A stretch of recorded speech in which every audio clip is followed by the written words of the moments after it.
কোটা সংস্কার আন্দোলনের সম্মুখ সারির ৩ সমন্বয়ককে রাজধানীর গণস্বাস্থ্য নগর হাসপাতাল থেকে তুলে নিয়ে যায় ঢাকা মহানগর গোয়েন্দা পুলিশ ডিবি হেফাজতে যাওয়া ওই ৩ সমন্বয়ক হলেন নাহিদ ইসলাম, আসিফ মাহমুদ, সজীব ভূঁইয়া ও আবু বাকের মজুমদার। ২০২৪ সালের ২৬ জুলাই শুক্রবার রাত 11:30টার দিকে ৩ সমন্বয়ককে তুলে নেওয়ার কথা স্বীকার করে ডিবির পক্ষ থেকে জানানো হয়, নিরাপত্তার স্বার্থে ৩ সমন্বয়ককে ডিবি হেফাজতে নিয়ে আসা হয়েছে। সহিংসতার বিষয়ে তাদের কাছে কোনো তথ্য আছে কিনা তা জানতে চাওয়া হবে।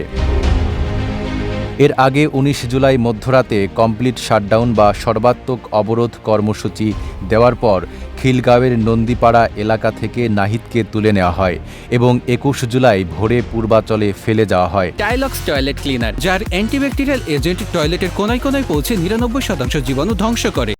তিনি তখন থেকেই গণস্বাস্থ্য নগর হাসপাতালে চিকিৎসাধীন ছিলেন। একইভাবে ১৯ জুলাই অপর ২ সমন্বয়ক আসিফ ও বাকেরকেও তুলে নেওয়া হয়। ৫ দিন পর ২৪ জুলাই আসিফকে হাতিরঝিল ও বাকেরকে ধানমন্ডি এলাকায় রেখে যাওয়া হয়। এরপর থেকে তারাও গণস্বাস্থ্য নগর হাসপাতালে চিকিৎসাধীন ছিলেন। এদিনও আন্দোলন ঘিরে দেশে ব্যাপক বিক্ষোভ, সংঘর্ষ ও ভাঙচুরের ঘটনা ঘটে। আইনশৃঙ্খলা রক্ষাকারী বাহিনী সারা দেশে সাঁড়াশি অভিযান চালায়। ১৭ থেকে ২৬ জুলাই এই ১০ দিনের মধ্যে মোট ৬,২৬৪ জনকে গ্রেফতার করা হয়। রাজধানীর বিভিন্ন এলাকা ভাগ করে ব্লক রেইড দিয়ে চলে গ্রেফতার অভিযান।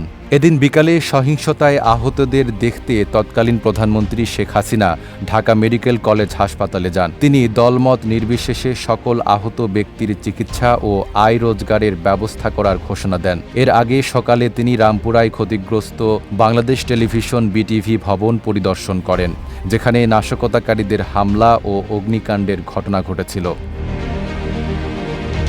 নাইম আরাবী, ঢাকা পোস্ট।